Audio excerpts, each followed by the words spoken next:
Today's episode is brought to you by shop.mrcolionnoir.com. Shop.mrcolionnoir.com is the place for all of your two-way apparel needs, with designs like I Am the Militia, Keep Texas Tactical, and I Lost All My Guns in a Boating Accident. You can show your two-way pride while looking good doing it, and even converting some folks along the way. So head over to shop.mrcolionnoir.com and grab your two-way merch today. So let's jump right into it. So people who don't know you, who are you? My name is John Lovell, founder of the Warrior Poet Society, as former action guy. Now I teach a bunch of gun stuff around the country. That means like firearms, tactics kind of stuff. We make a bunch of YouTube content, and we also do some stuff on our network. That's a lot more bio than I feel comfortable with, but that's who I am. Awesome. So I wanted to have this conversation with you because I came across a video of yours, and you kind of set the internet world on fire with this video, and it was about your running a silencer. Yeah. All right. This old video. Running a sound that you think silencer is a bad idea for home defense. I can't remember the exact title, forgive me. But so I wanted to talk to you about that because I know everybody has their opinions about silencer this and silencer that, even saying the word silencer.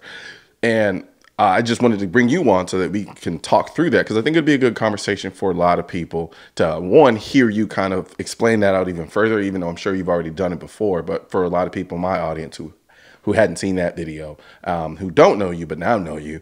So what's your general philosophy on running silencers on guns for home defense? So whether you call it suppressor, can, silencer is the name on the patent. It's technically a silencer, even though it doesn't really silent. This is silent, like this is sick movie quiet. This is a 300 blackout. And so this one is kind of like super silent. And then this one, it's on a 5.56. This one isn't silent at all. This is like suppressing. Anyway, I love cans. In the front of that very incendiary video I made on no cans for home defense, everyone lost their minds when I started the video and said, first off, guys, I like cans. I love them. I got them everywhere. I really like them. But there's one context I can think of where I'm not really a big fan of having cans, and that's for a personal home defense thing. Now, like if you're a part of a SWAT team or special operations team, or you're just dude at the range, or almost all the contexts I can think of, cans are a really cool idea. But in home defense, and now I'm going to tell you kind of the big thrust of my argument, and even when I said the argument, people just couldn't grasp it. They couldn't really follow me. I think they were stalled out on, like, he has a can and he's choosing not to use it. It's like blasphemy. There's rendering of garments of how dare you have the cool thing and not use it always. It's like, I've got night vision.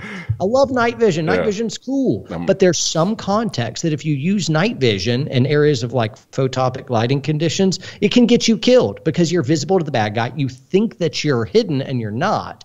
And because you couldn't read lighting conditions well, you get yourself killed.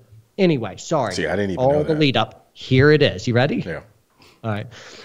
The big thing is I don't know who's fishing around the outside of my house, right? And so what if a bad guy breaks in? Now, whether you got a can or not, that dude, if he's breaking in and you've done any preparation, that dude gets iced immediately. Yeah. Never knows what hits him, right?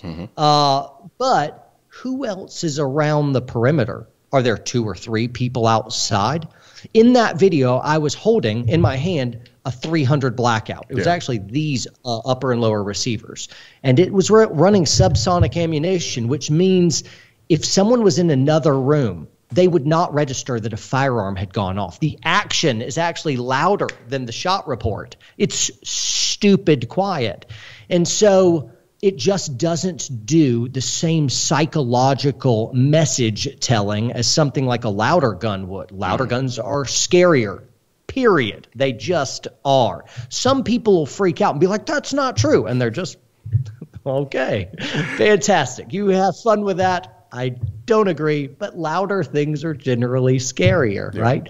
So anyway, what I'm trying to do is keep other people from being able to attack me. I don't want them to come in at me. And so if they hear a fire-breathing dragon has all of a sudden descended upon my living room, they're far less reticent to come in and investigate and see what fate has befallen their buddy. Gotcha. So for me, so this is one of the guns that this is my gun that sits on the other side of my bed. I actually did a video on the gun on the other side of the bed that I sleep closest to is my HK-45, and then this one sits on the other side, on the other nightstand. Why? I don't know, but because maybe, America. Yeah, well, there's that. I think there are delusions of grandeur where I think, okay, I'm going to roll over 3 times in my king size bed and then get to the other gun if they're on that side. But for me, it's always been about noise and what you just talked about. But for me, it's protecting my hearing. And my mindset is, okay, middle of the night, I grab my gun and let's say I have to use it. I don't want to have to blow up my ears considering I live in the space that I live in. So I do have a rifle next to my bed as well, which is also 300 blackout. And I have that suppressed as well. And so for me, what I don't want is to run that, and it's an SBR. I don't want to run that without a can because I am running supers out of that. No, I have a magazine full of subs and then I have a magazine with supers in it. So if I ever had to go to that, that's a whole different conversation. But for me, I wanted to make sure that I'm not completely blowing out my hearing if it ever came down to me having to use that gun in self-defense. Now, a lot of this for me is theoretical because I've never actually been in a gunfight before. So these are things that I kind of think through based on the information that I've researched. You, on the other hand, you have a different background and a different experience level than I do. So based on what I've told you, how much of that do you think is an unnecessary concern, or is there some value to that notion that I want to protect my hearing because I can only imagine. I know what it sounds like with the SBR going off in the wide open spaces of outdoors, much less inside of a confined bedroom. Right. Great question. Everyone seems to like that of like, good luck hearing anything ever again. Of like, great. Of like, well, first off, you're not going to get in a gunfight. Yeah. Secondly, if you do, the last thing I should be worrying about surviving, right? Not necessarily of like, well, what if I lose a small portion of my hearing? You know, that's not as big for me. Now, what I'll say is you're absolutely right. It hurts terribly. I've shot up close inside structures, guns in training environments, and it hurt. And there was huge buzzing. And it was hard for me to communicate. It was terrible. It was disorienting. And that was in a training context. In an actual real gunfights that I've also been in real gunfights inside tight rooms with loud, unsuppressed ARs and no hearing protection.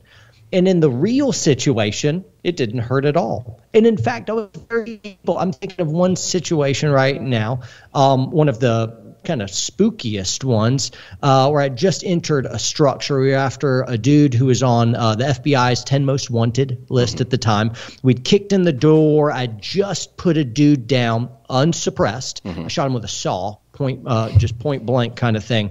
And there was a Delta operator right over my shoulder, and he told me, like, all right, move over. I'm like, wait, because I felt like we were over penetrating. He was right. I was wrong. But I was just a little bit like, one of those things kind of thing. So anyway, but me and him were communicating just fine. My ears didn't hurt, nothing. And that's the beauty of sympathetic nervous system response, auditory exclusion. It kind of closed everything up for me, and I could hear just fine. It didn't hurt. I've also been in other situations in real world kind of fights and shooting.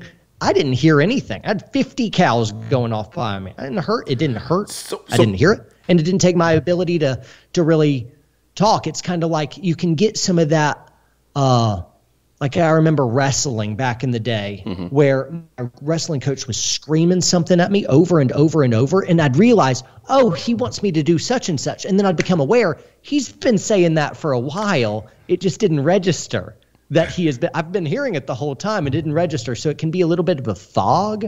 But anyway, I noticed shooting unsuppressed without hearing protection in training hurts a lot. And in real world instances, my experience, and that's the only thing I can speak to, was just fine.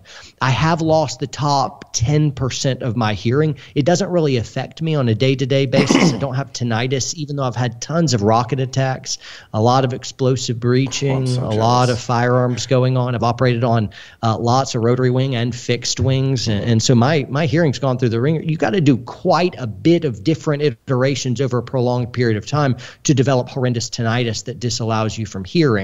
So freaking out that all of a sudden you'll shoot one time during a fight and never hear again is just not really quite true to form. And to me, it's a little bit like metaphorically driving a car off a cliff and you're worried about scratching the paint at the bottom of a ravine.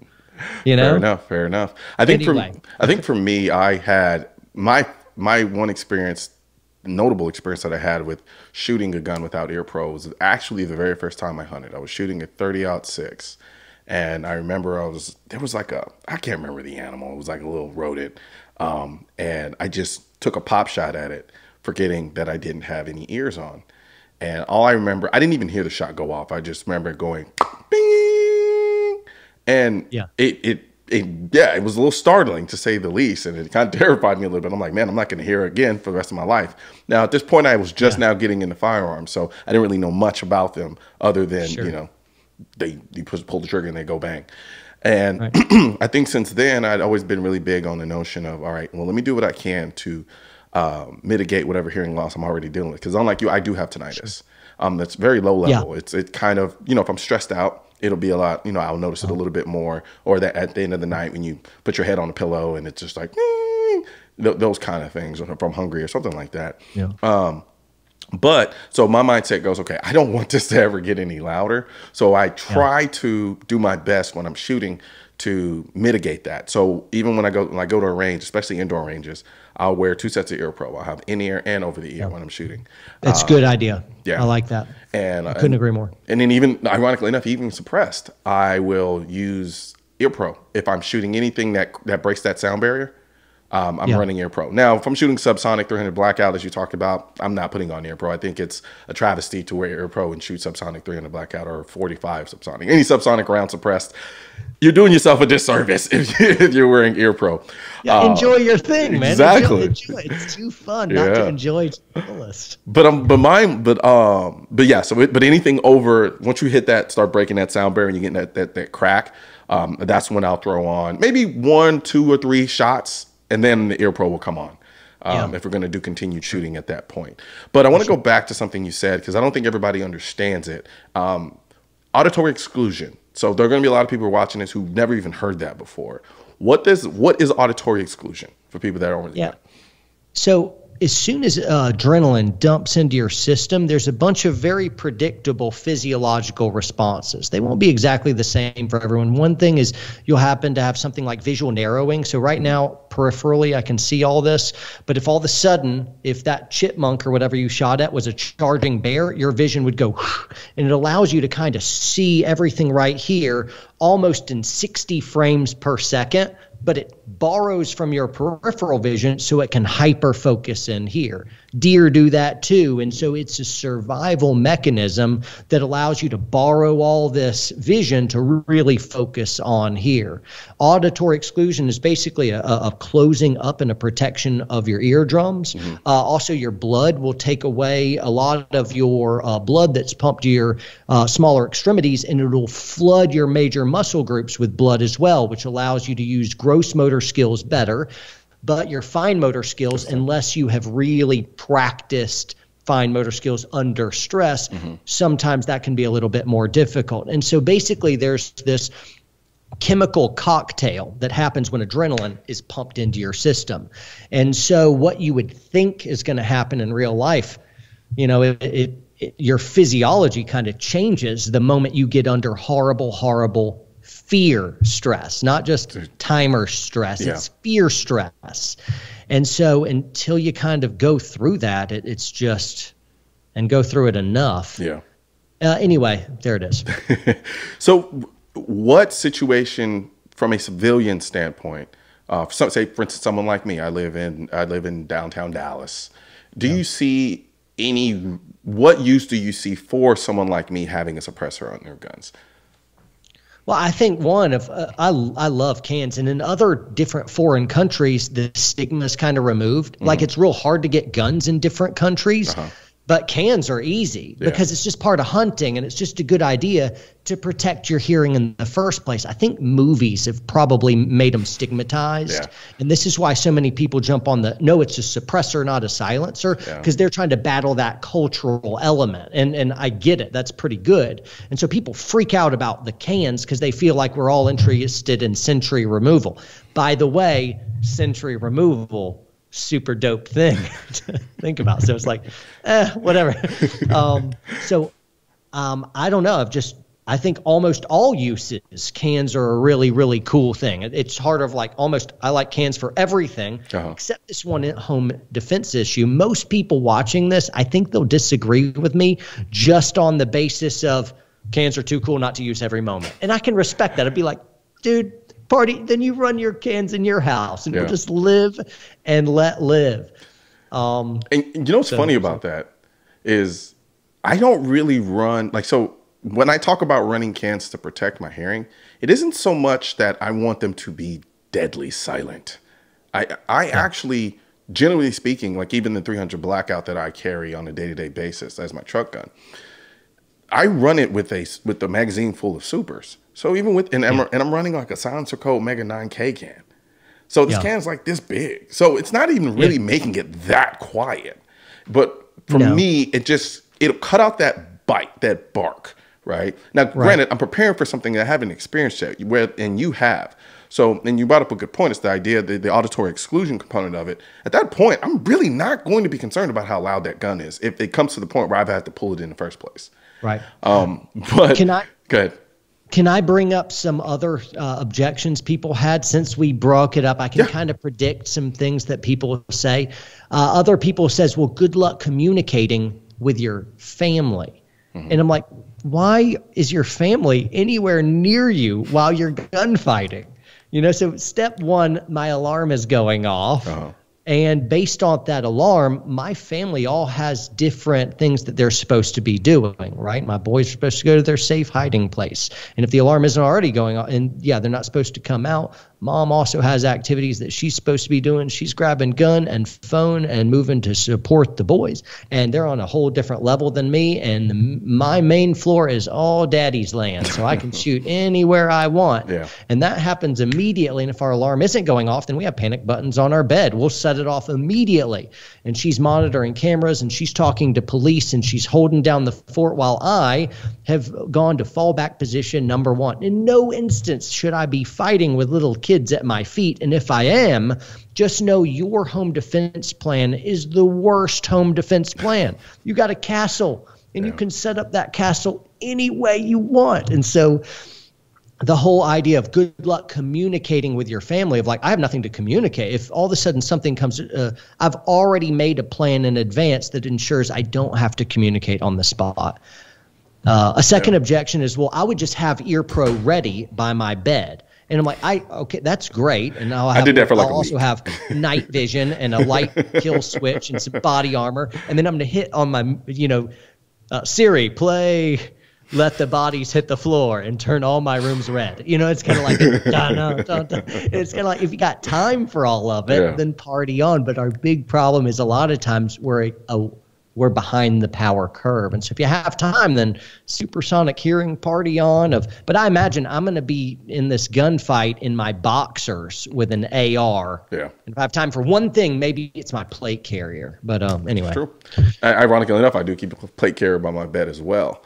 Now, I was listening to you kind of break down some of your some of the plans that you have, or the way you have your home defense situation structured with your family. And there are going to be some people that hear this and like, okay, well, he's a military guy, so of course his setup is going to be that extensive.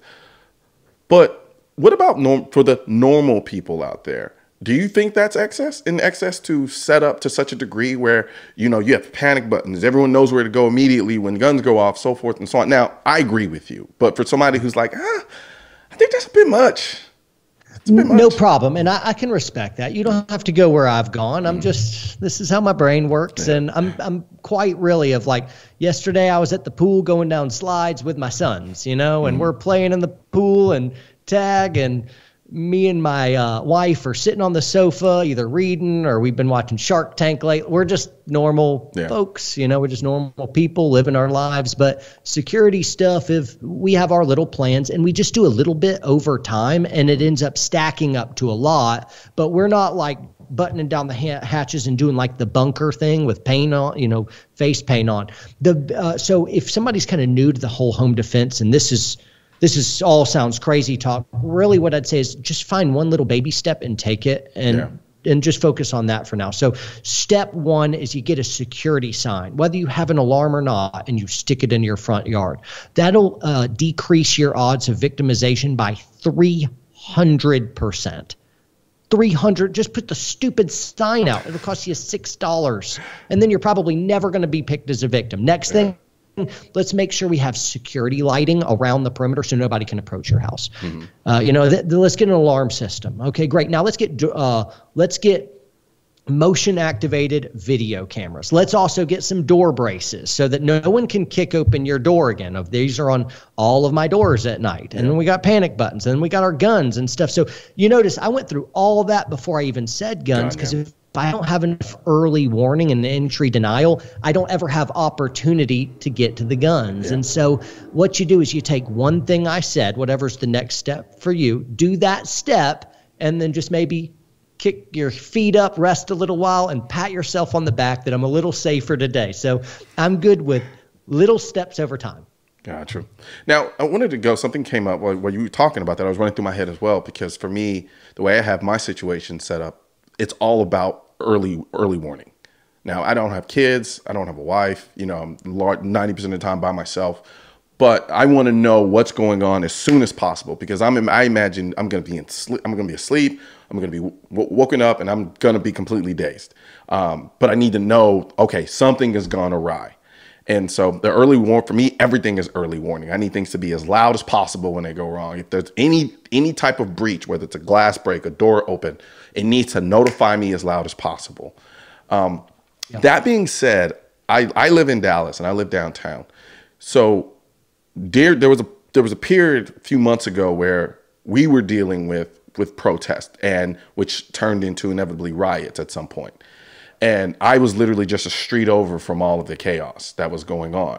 And I think that was just a matter of luck, considering the main street that they were on is literally a main street. It was literally Main Street and whatnot. And I don't live on that street. But what type of, considering what's going on today, right, with respect to people, like what's going on in Portland and Chicago, how do you think, what changes, if anything, do you see that need to be made from a self-defense, whether it's driving in your car day to day, home defense, concealed carry, whatnot? Is there anything changed for you? Or if there's somebody who does live in an environment like a Portland who has to deal with that on a daily basis, what would you change? What would you recommend they do from a self-defense standpoint? Man, so and that was loaded. I know it was loaded. That's a good bit of different directions to go, and some of it I'm like real trepidatious to go there, because a lot of just tiny little context changes dramatically changes my response. Since we were talking home defense in the first place, what I wouldn't want to do is go stand out on my yard, you know, like gun in hand necessarily. It could be inviting trouble. I would prefer, if I have my druthers, to be able to hunker down and own that space. It's kind of like, here's my castle. If you try to breach structure, we have a problem. So I don't know. By the way, I'm thinking about that couple. That's not what I had in mind originally. But the funny thing is, I didn't either until you said it. Yeah. And so anyway, I don't want to break out that. I'm not playing armchair quarterback on them, but it would have been pretty easy to kill them out on their front yard had somebody had a gun or something else like that. And my game here is to not die and to put down whoever wants to come at me. And so I'd rather be in my house, and not letting anyone breach my structure over pain of death. But I'm also not ready to hurt anyone or kill anyone over property. I'd rather have just like, you want my car? Take my car. You know, that sucks. That's insured. I'm the same way. I live in Texas, where theoretically speaking, you can use lethal force to defend property in situations. However, I'm not of. I think it's a subjective thing. I'm not willing to take a life over property. There are some people who are. I don't judge them for it, but I personally am not. That being said, I think it a disservice to a lot of people for that situation in St. Louis to be something that is, hard to talk about the way it is, because the one point you brought out, you said, like them being out there like that, and this is no judgment on them. They had every right to do what they did. But from a tactics standpoint, it just wasn't the smartest thing in the world. At least from my subjective standard, I wouldn't have done it in that way. Now, there may be some situations, because I did do a video on it, and I was like, if this was going down in my place and I knew it was pretty much like, all right, they're here to do business, then yeah, I'd be out there standing out there like an African rebel of sorts. So, but by and large, I try to avoid confrontation as much as possible, even though I have all the guns in the world. And I think there's a lot of people out there who are new gun owners who need to really understand and really start diving into the tactic side of it. Not to the point where not because you're trying to become a commando, but just understanding the realities of firearm ownership and utilizing it in a self-defense situation, as you pointed it out. And I think there are a lot of people who don't really understand that. I think they largely look at the firearm as an intimidation factor. And I'm mainly speaking to newer gun owners. And I think that mentality is more dangerous than somebody who actually has gone out of his way to learn deep thought out tactics by people who have done it and experienced it and understands, all right, that's probably not the smartest thing in the world, because though I may be intimidating, that intimidation may be making me an easy target. Right. And so there's differences between legality, morality, and, tactics. Yeah. So for instance, someone responding to an active killer event, it is morally wonderful and tactically idiotic. You're running toward gunfire. Yeah. That's tactically always a bad idea, because the closer you get to the guns, the easier you are to kill. But you're kind of like, no, you're missing the point. No more dead kids on my watch. I'm ready to trade me for them. Yeah. And so there's the tactics, and I'm kind of like, hey, you're out there in the open, easy to kill. But then there's the, all the other considerations. And so even that couple, I will have to immediately back off and say, hey, but it worked. And no one died. And if they had holed up in their structure and then someone had breached said structure and they shot them, someone would have died. Yeah. And so what they did worked. Yeah, it did. Can't argue with results, that's for sure. I don't want to take anything from them. As far as all the riots and stuff, it doesn't look like a lot of constructive anything is coming out. This is not MLK, I have a dream, swishing, motivated. Look at what has come of what he's done. Now, people will be like, well, he died, so worked out great for him. I'm like, did he die, though? Because I see MLK Jr. living on still. I don't see violent protesters still living in infamy. But Martin Luther King Jr. lives on. Absolutely, he does. And I'm just kind of like, man, that is a legacy. That he really did change some stuff and some people in peaceful protest. And so the spirit of the riots, not the peaceful protests, are awesome. Yeah. Way to go. Keep it up. Rioting and this stuff doesn't look like a lot of constructive things are going to come from it. And so the general wisdom to avoid stupid times at stupid places at stupid people. And if you'd like to know where all three of those kiss, it's at these riots. Yeah, I actually dealt with it yesterday. As a matter of fact, How'd that go? What was that? Well, I was actually driving home and I was on the freeway. So, and in all fairness, they weren't rioting. It was a smaller group, but it was a group nonetheless. It was a big enough group to cause concern. And so they had started marching on the freeway on 75 here in Dallas. And so as I was driving, I was like, oh, that's interesting. But by the time I made the exit, the cops already got on them. And so they kind of were shoveling them off of the freeway, because that's a perfect way for somebody to die. By the time I got off the freeway, they had made their way onto the street. And so they were directly in the path of which I was going. I get it, right? There are some people who are like, look, this is a road that my taxes pay for. I'm trying to get there. That's where I'm going to go. You're not supposed to be in the street anyway, so I'm going to keep going. What did that Sorry, go ahead. Okay, no, and immediately I thought, all right, I need an alternate route. Lucky enough for me, I'd seen it early enough to find a way to maneuver around it. Yeah. And in doing so, I just went onto another street, but as I was crossing over the streets, I could see them down the perpendicular streets as I was crossing over them. And I saw certain cars that were like, no, this is my right of way, I'm going. And then there was there were guys who were literally jumping on top of the car and trying to get them to stop and so forth and so on. And since everything has been going the way that it does, I've started carrying, I have my little MCX Rattler that I run around with in my bag, and I keep that in my car, not to go and seek out, okay, if I see something going down, I'm going to have this brazen attitude of like, well, you ain't gonna stop me because I got my MCX Rattler. I found myself in a situation that I can't control, and I did everything possible to get around it, to maneuver around it, to avoid it. But now my back is against the wall. That's when the MC Rattler comes out. And I want something in the right format because I know and it's incredibly morbid to talk about because I don't want to talk about the idea of I'm dealing with a lot of people, so I need as much power as possible. But I think that I think there's people need to really stop and think, all right, yes, I have the right to do this. It's probably not the smartest thing in the world because either you may get killed or someone else may get killed. And however you slice it, someone dying for me is just not a good thing. Especially if you could have avoided it. That's just my personal take. Now, if you can't avoid it, do what you have to do to see another day. But to go seek it out or to just kind of purposefully throw your hand into it when you could have probably with the slightest inconvenience go around it. I don't know. That's just me. I know there are some people who are going to be like, and they're going to disagree with me. That's fine. You can do that in the comment section. But that's just my take on it.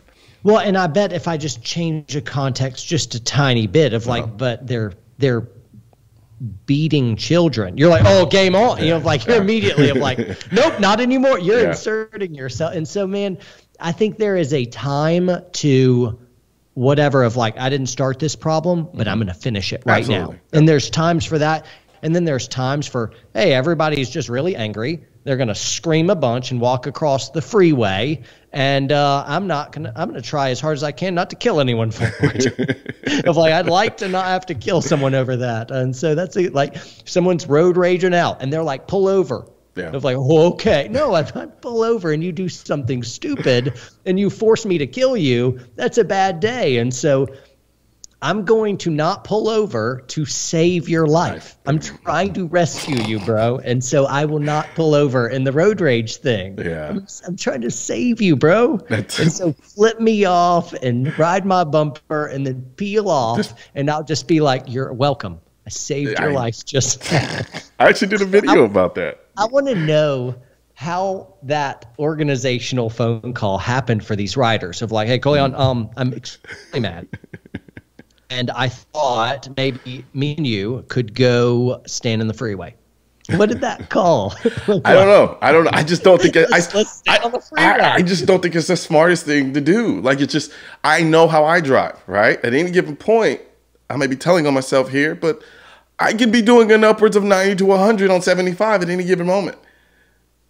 I just not smart. It's just not. Yeah. Just from a healthy standpoint, just a self-preservation standpoint, it's just not smart. But with the road rage thing too, I remember I was in. I had a situation where I forgot what I was doing. It was late, about 11:30, 12ish, and I was coming down this pathway, and there was a truck. And it was one way, and there was a truck facing the wrong direction, talking to another car, kind of doing this little, I call it the cop car conversation. Yeah. And so I pull up behind the car, and the guy's in the truck, and he's facing me. And one guy's facing me, and the other guy's facing the other direction. So I sit there and I wait for a little bit, because I've done this too, right? I've seen someone, I'm like, oh, okay, cool. And we're chit-chatting a little bit in the middle of the road, kind of blocking traffic a little bit. So I figured I've done it before, so it's only right that I sit here and suffer for this for a little bit, right? So they're talking. And then it gets to a point where I'm like, okay, they really just don't care.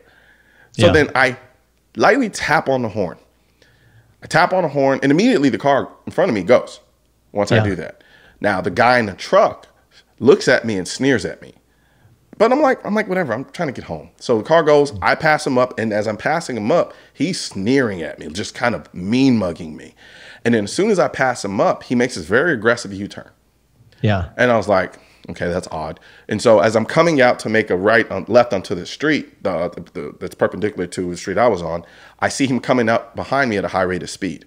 And so I'm like, okay, so I got the tingles, right? I'm like, okay, all right, this is probably not good. So he's coming out, and his truck is like, I mean, just the most beaten down, downtrodden looking truck I've ever seen in my life. Sure. And so he's beaming up behind me. And so I see this coming. So lucky enough, it's clear enough for me. So I bolt out into the street and I take off. Not too aggressively, but aggressively enough to prevent him slamming up behind me. So as I do this, I'm watching my rearview mirror. He makes a turn. I make another right. He makes the right. So then I gun it. I gun it down to the stop sign and make a U-turn. He follows me and didn't see me. He didn't see the U-turn coming. So when I made the U-turn out of nowhere, he tried to do it. He overcorrected and then ran up on the curb, right? Yeah. And so I'm like, okay, here we go. So now gun comes out of the center console, gun's on my lap, right? Not because I'm like, as soon as he comes up next to me, I'm going to shoot this guy. But he's already established to me that he's going to go out of his way to make this confrontation happen, no matter how much I try to avoid it. So gun comes out, on lap. Down, I jump on the Bluetooth and I call 911. I tell them exactly where I'm at. I'm like, look, I'm being pursued. I'm being followed by someone. I'm trying to get away from them, and they are continuing to follow me. And I'm like, I do have a firearm on me, and if I can no longer avoid this confrontation and it puts me in fear of my life, I am in a position to do something about that. So I have the dispatcher on Bluetooth, and I'm flying down the freeway at this point because I'm like, okay, he's not gonna be able to keep with me once I get on the freeway. So how many minutes has the pursuit been going on? I would say 3 to 5. You know this happened. Do you know which Fast and Furious movie this happened in? The same thing. Wait, hold on. No, trick question. All of them. All 12 of the Fast and Furious movies this happened in. All right, keep going. About 5 minutes into the car chase, you're blasting down the interstate. Go. Well, we're actually coming to the end of it. It's very anticlimactic. But once I hit the freeway, it was a wrap. He wasn't catching me. And so, you know, before I got home, I circled around where I live about 3 or 4 times before I pulled in, and that was the end of it. And I say that to piggyback off what you said before, I was nervous, but I wasn't scared. Yeah. Because I was nervous. I'm like, dude, I'm running away from you to protect you. Yeah. Like I'm not running away because I'm scared of you. I'm running away because I don't want to have to do what I might have to do if you put me in that position. Absolutely. And so so it was interesting when you said that. It was the first thing that popped into my head. I have like 3 or 4 more of those type of stories. So that's pretty cool. Yeah, I don't know what kind of lifestyle I'm living that I'm being followed home so many times, but you know. And then you gave Vin Diesel a chest bump, and you nonchalantly told him that you live your life 1/4 mile at a time. Bro, I almost had you. That's a perfect response. That's great. Yeah, you did. Oh man. You're a trainer, and you train people. What, I guess for me, you know, one of the biggest things that has really become important to me is all of these new gun owners and getting them to be, you know, getting into the training side of things. So I know my journey started off with, I fell in love with guns from purely an enthusiast standpoint. Like I just thought it was cool, the science behind it, all of that stuff. I was more of a connoisseur of guns. Then slowly but surely I started finding myself falling asleep to the Magpool DVD videos. And then the training component started to kick in.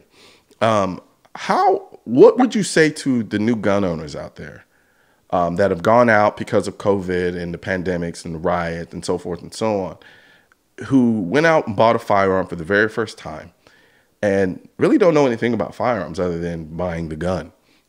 From a trainer's perspective, what would you say to those people? Because this is incredibly important to me, because I now know and understand how important training is to firearm ownership, though I would never want it mandated by the government as a precursor to own a firearm, sure. I think there's no question whatsoever. And I'm not just talking basic level. Here's the way you put the magazine in, and this is how you shoot the gun. No, I'm talking straight up and down tactical training. Got it. The first thing I would say to the folks is, hey, welcome to the community. You know, we are thrilled to have you as part of the 2A gun owning community. We're generally very nice people because an armed society is a polite society. And in our classes that we do all around the country, everyone is incredibly respectful and kind. And it's just really cool, just normal American people. And so that's great. They just want to be able to protect people. And so that's a really good thing, despite what the left would like to do to stigmatize and vilify us. We're just normal people that really would like to be able to be a little bit safer in an increasingly more dangerous world, and that demand freedom. I demand freedom. It's kind of a warrior poet deal. We're the free fighters of now, right? And so, I'm going to stand by and safeguard freedom. So anyway, I would say welcome to the community. Mm-hmm. Secondarily, what you want is just to learn some basic safety rules and some general handling. And then your job is to get to the range, and it's just familiarization, right? Just have fun, learn, get comfortable with it, and then that's great. Yeah. The next step is probably to start carrying it and make sure that you have really done a little bit of research here. I know you've probably put out a lot of content on that. I have as well, to let people know of, like, here's a good holster, here's a good way to carry, but really start integrating firearms into your normal everyday carry. Then after you've got a little bit of time and the safety stuff and familiarization, you're not feeling like it's just this hot grenade that's going to explode and wipe out a city block. You're like, okay, it doesn't work like that. It's actually, you have to pull the trigger to make it go off. I got it. And so you're like, okay, I'm not defusing a bomb when I put it in my holster. And so then a little bit down the line, you got some reps in on the range, you got some comfort. Now it's probably a time to attend a class. If you don't get some type of formalized training, you can still make some headway. But a lot of times you don't really realize what you're up against. The bad guy is an ambushing predator. That's what they do. And so every police report reads this way. They came out of nowhere, and it all happened so fast. It always sounds the exact same way, because the bad guy is like a crocodile, an ambush opportunistic hunter, ambush hunter. So what that means for you is the average gunfight in a civilian and law enforcement context happens at 7 yards and in, with a majority of those at 3 yards and in. So it all happens really fast, hard, and way closer than you ever imagined. And what that means is learning how to not only survive a gunfight ambush, but turn it into a counter ambush. And that's not just the skills of draw, transitions, rapid fire, recoil management. It has to do with tactics, knowing where to move, when to move there, and also getting in some martial arts training in there to be able to integrate that into a holistic fighting package. People can get overwhelmed, but just like I answered your home defense security system thing, it's just like you take one little thing and you do that next little step. And then once you've done that, we'll do a next little step. And over time, it equals a lot of preparedness.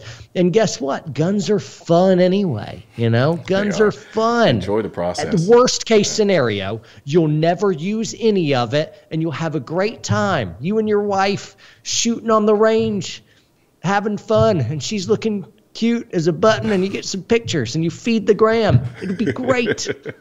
If anything, you feed the gram. If anything. Now, the funny thing about that is nobody ever really talks about how multifaceted firearms are in terms of the way that they are incorporated into our current society. A lot of people think that firearms are an antiquated tool for a very modern age, and I'm like, wrong. I have way more fun with my firearm and think about it from a very fun standpoint than I ever really do from a tactic, self-defense, morbid standpoint. Sure. And I think people undervalue that. So not only do you have a tool that can protect your life, you have something that actually brings you has a potential to bring you a massive amount of enjoyment. Right. And I think people forget that side of the gun. It's a very, very talented tool, to say the least. Yeah. A tool nonetheless, but a very talented one. And so I think people need to really remember that when it comes to firearm ownership, and not just kind of let the weight of the morbidity of self-defense and potential death loom over people's heads in that matter. Sure. That being said, warrior poet. What is the warrior poet? Explain that to me and for the people who don't really understand that concept.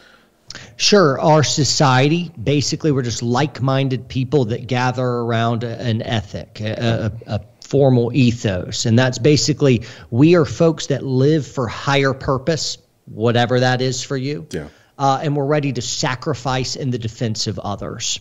And so the idea is we're ready to sacrifice because we love people. We love our families. We love our communities and our coworkers, our neighborhoods. We love people. And so we are ready to sacrifice for them. We are able to be lovers and fighters, not one or the other. We are lions and we are lambs, you know. We're warriors and we're poets. ISIS should fear you, but your children never should. Yeah. And so being able to balance both of those, so not being 50-50, but to be 100% one and 100% the other, is, I think, just being a successful human. And so warrior poet, that's our big deal, right? Mm-hmm. Absolutely. So before we go, what's in the future for you and everything else that you have going on? What in the next, say, 3 to 6 months down to the year? We're continuing to put out lots of content, both on YouTube, but our main focus now is probably on our streaming service. Okay. We have a Warrior Poet Society network that's getting most of our stuff. I think big tech is against the gun community, and they will shut us down eventually. So what our network is, it's an arc. Right now, it's more of like shows, like entertaining shows that have our traditional values. So we have our War Poet show, but also have my classes. I'm sold out. I got nothing to sell folks right now. So what we did is we took our classes and we put them online. So you can get on the network and for like $9 a month, watch all of our classes. I'm recording another one tomorrow, so it'll be good. And we're getting other instructors on too.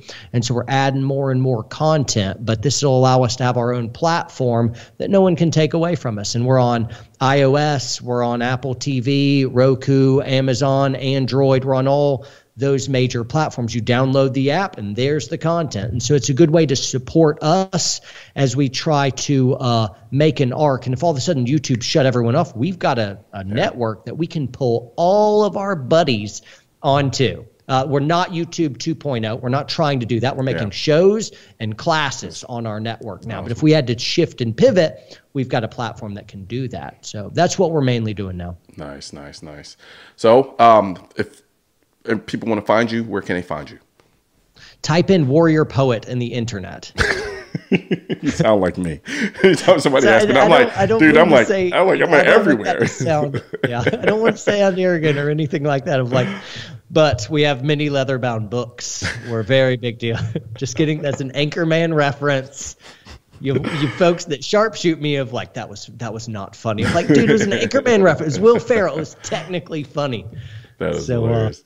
Yeah, there we go. Okay. Well, now I'm glad we were able to kind of clear the air about not running silencers in the house. I think actually you've actually made some really great points. No, hey, you do you. I don't care what you do. No, I know. I don't care what you people do out there or you, bro. I live and let live. But it's so funny. The internet was so furious. Oh, yeah. That I might hurt my hearing. I'm like, do they value my hearing that much? Well, I think a part of it too is because suppressors are so hard to get here, in terms of the process. There's so many people who don't have them, so they long for them. And so for you to dismiss something that they're currently longing for, it's kind of hard for them to accept it. Well, at least, and the funny thing is, ironically enough, you didn't dismiss it. You just didn't utilize it in one very specific area of your life. But that is enough because people yearn for them so much, and rightfully so, considering that when you said that, it triggered them. It's like, no, do not take something away from me that I haven't even been able to get yet, right? And so I think that's why people kind of jumped on you in that regard, which I understand. But when I watched your video, I understood where you're coming from as well. Right. For me, I'm probably still going to run suppressors on my guns. I think what you've managed to do, though, is in the event I don't, I'm not really that overly concerned about it. I think our situations, our living situations are a little bit different, without giving up too much information about how I live and where I live. So people start triangulating and figuring it out. I'm not really worried about multiple people being outside of my house. Got it. At that point, you're in. Like when you're in, you're in. And if you make it to me, it's a fatal funnel. Got it. As is. Yep. So and at that point, I live in such a way I know immediately you're not supposed to be there. So if you are there, there's really not much talking to be done. Dude, yeah. So context is king, yeah. and until you've firmly established a very narrow and specific context, people can just talk past each other. Very much so. I was just on the range today making a video on war belts versus body armor versus Ranger rack, like patrol rigs, and so it's kind of like, what do I wear? What do I buy to be ready for the thing? And I'm like, well, what's the thing? What are you trying to accomplish? So yeah, context is king, man. And I hate to hold you longer, but I got to get this one out, and I want to pick your brain about it. So for me, as I take different courses, I started off initially with I was just a gear whore, and as the more courses I take and the more places I go to train, the more lean I become. Yeah. I want the least amount of stuff on my body as possible. From your experience and your background, what's your mentality from that perspective? Well, my main context now, I'm a civilian, and so everyday carry. And so I've got my ankle medical kit on. I've got my clinch pick knife, and I've got a gun on me, my wallet, my phone, my keys. When it's dark, I'll have a flashlight in my pocket. And that's a pretty beefy everyday carry, but I carry it in such a way that I don't feel like I'm wearing a Batman utility belt. It's kind of spread out a little bit, and I've got ways and tricks to thin it down, but I'm everyday carry context. So that's generally what I'm usually running. Gotcha. Now, if I'm teaching or training with a bunch of military dudes or SWAT teams, I train with our local SWAT team, or just started too, but they're all wearing their full monkey suits. And so I'm like, all right, I'll do battle rattle too. If I'm teaching a bunch of people that are doing the thing of like, I wear all the stuff, or we're doing some LARPing for the YouTube, you got to put it on, and so it'll be great. And so whatever context you imagine, if you're imagining an apocalyptic whatever, then it serves you well to train for a dystopian future context. That's great. That's fine. That's fantastic. Whatever you imagine is a likely context. Let's train for that context. But majority, as is now, even if the sky doesn't fall, I'm an everyday carrier. And so most of that's my context now. Yeah. And so I just encourage people to like, hey, it's America. You do whatever you want and enjoy. But I would like us to major on the reality so that we're building toward a goal, right? Absolutely. And so there you go. Yes, sir. Yes, sir. Well, appreciate you for joining me, and I hope to have you back so we can talk about some more stuff that you pissed the internet off about. Happy to start a dumpster fire on my corner of the internet. Great times. Absolutely, absolutely. Well, thank you very much, man. Man. Absolutely, anytime, brother. Right now, there's a culture war against the Second Amendment, which is why I need your help spreading our message to counter their message. You can help do this by leaving a comment, sharing this video, and clicking the bell and subscribe button. Let my voice be your voice, and let them know you want to keep America tactical, because the right to keep and bear arms shall not be infringed wasn't a suggestion, it was a directive. Also, if you're wondering where to purchase your AR-15s are essential, I will not comply. I am the militia. I lost all my guns in a boating accident, and your state-specific Keep America Tactical shirt, click the link next to my head or the link in the description section. Or if you're watching this on a mobile device, tap the small triangle on the lower right-hand side of this video and click the link in the description.